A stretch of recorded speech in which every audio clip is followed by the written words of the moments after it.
KTN News, Nairobi. Thank you, Emmanuel, for that. Carrefour Supermarkets has been slapped with a 1.1 billion shillings fine for forcing its suppliers to accept lower prices for goods supplied. The Competition Authority of Kenya issued the highest ever fine, saying this was not the first time Carrefour has been caught in the crosshires. Jasmine Morani reports. Carrefour Supermarkets is notorious for unfair treatment and abuse of its suppliers, according to the Competition Authority of Kenya.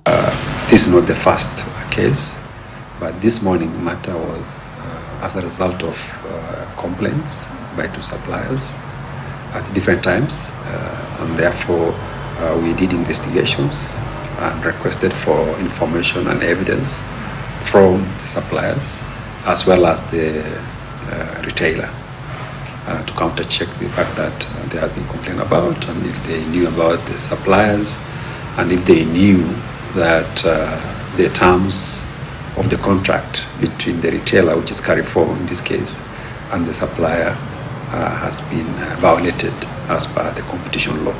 The competition regulator says that time and again, complaints against the giant retailer have been made by suppliers. This time around, it was a complaint by Pwani Oils and a small enterprise dealing in honey that would see a historical fine of 1.1 billion shillings meted on Carrefour. Or in other instances, whenever they complain to Carrefour about their terms and conditions, then they'll be threatened with termination of their contract. And of course, that means that they will not have market for their produce. And this is one of the major risks, that threat or termination of contract is the biggest fear for the suppliers. According to the Competition Authority, Carrefour, in its contracts with suppliers, required suppliers to pay listing fees. Woodlands, the small honey supplier, would pay 50,000 shillings every time a new branch is opened. Additionally, upon the opening of new branches, suppliers are required to supply cartons of free goods per stock keeping unit.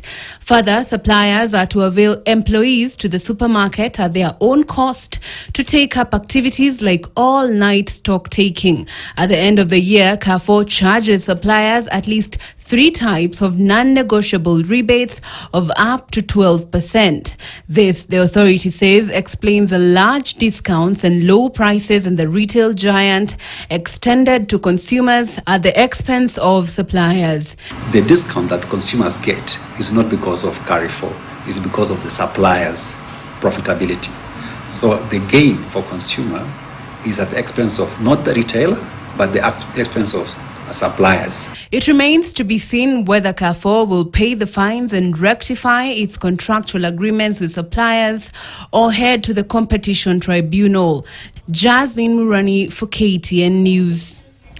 Now, the acting managing director of the Kenya Broadcasting Corporation, KBC,